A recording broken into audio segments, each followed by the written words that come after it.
Okay, thank you. Did she say it's for accounting? Uh-huh. Okay. Yeah, so what we're seeing is some of the volunteers being directed. Most of the folks are coming through the main gate right here, which is the gate we drove through. Half hour or so ago, we followed a Fox News van just shortly after it came in. Figured, heck, if they're going to roll in, we rolled in. And since that time, there's been a lot of people pulling up, and they speak to this armed sheriff up here, and that's been the only armed guard initially that we saw. And since that time, one more came up from maybe down below and walked across, and then one more parked and just went inside. And other than that, most of the people who are coming up are being directed down here to the left of where we are, to the left side of the Coliseum. And one person mentioned, hey, go down here for training, and someone who just was parked to our right spoke to another worker and said, yeah, if you're doing accounting, you need to go down here. So it looks like they're sending people down here for accounting and training, which may or may not be the same or separate groups. But there's limited people who are actually coming in into and parking in this area, although we did see a couple vehicles go down below. And in this type of structure, when you drive down below into by the building, that's usually for either a drive-in entrance or they're dropping off equipment or something more substantial than just personnel. So once again, we're waiting for the 2.1 million ballots that are going to be examined, audited, and hand counted here at the Maricopa County election audit, which is in progress right now. Here it is, Thursday, April 22nd, and it's 7:59 a.m., almost 8 a.m., and there's been probably maybe 30 to 40 cars that have come in, with a lot of the people going down to the left and some staying in this area. But our entry was pretty easy, and we're not here for mischief. We're here just as public observers and monitors to kind of keep an eye on the process, to see what's coming in, what's going out, and making sure there isn't any trouble or any other groups coming in that maybe shouldn't be here. I'd heard that BLM and Antifa may be coming in to try to stop the audit, and as most people know, there's been a lot of pushback to this audit being conducted, in particular by the Board of Supervisors here in Maricopa County, who did not cooperate in turning over the materials, making the materials available.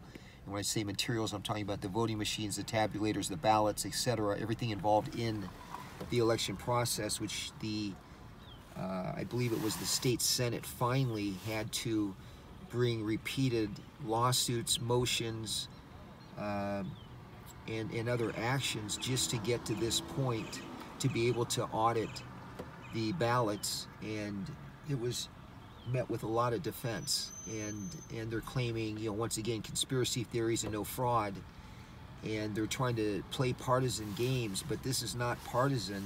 This is now all about election integrity and making sure that the election process is in fact being conducted properly and without any type of fraud, any type of fraudulent ballots, making sure that the people who are voting are authorized to vote, that they're citizens of the state, registered voters, and that the ballots that were submitted were actual ballots and not just duplicates. And it's my understanding that somehow the ballots throughout the country have been somehow earmarked so that they can track them. And I don't know if they have some type of code or coding or what it may be, but it's my understanding that they do have the ability to track the ballots and find out if they are valid ballots.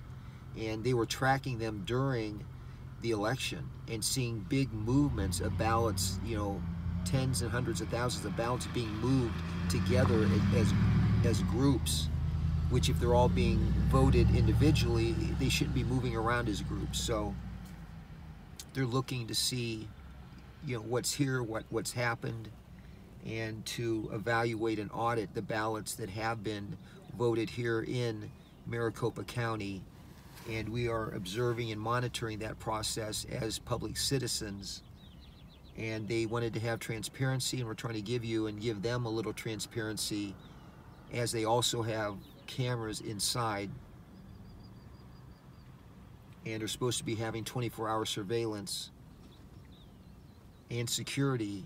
And the security we're seeing is the one-armed sheriff here that's out in front of us, who basically is directing traffic and preventing folks from going down below into the interior of the building, down the ramp that he's standing in front of, while he continues to direct traffic and tell people where to go. Now here's a media member walking in, and let's see how he's treated, and see if he has to show credentials or what he needs to show. And I'll see if I can pull this over here so maybe we can get a better look at that. So yeah, here's people coming in, and there's a media member here with a couple cameras around his neck. And it looks like he does have some type of press pass around his neck. And here's another sheriff that's walking by. That's the second of 3 sheriffs that we've seen. Initially it was just the one, and then that's the other one that we saw walk by, and then a third came and parked and then went inside the building, Lamb said. So that's about it. So if there was a truckload of hooligans or people that shouldn't be here that rolled in, it looks like they could certainly get in. And I'm not suggesting that or recommending that, but I'm just kind of questioning what type of security they have going on. And there's a photographer, a media member, it looks like, speaking with 2 of the sheriffs, with other volunteers and workers walking up.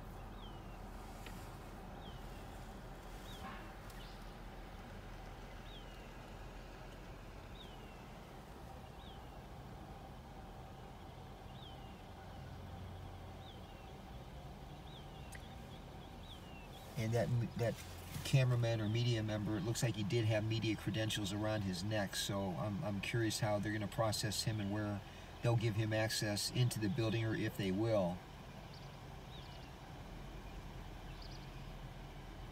And other cars are pulling up here to the right, trying to queue in and figure out where they're supposed to go.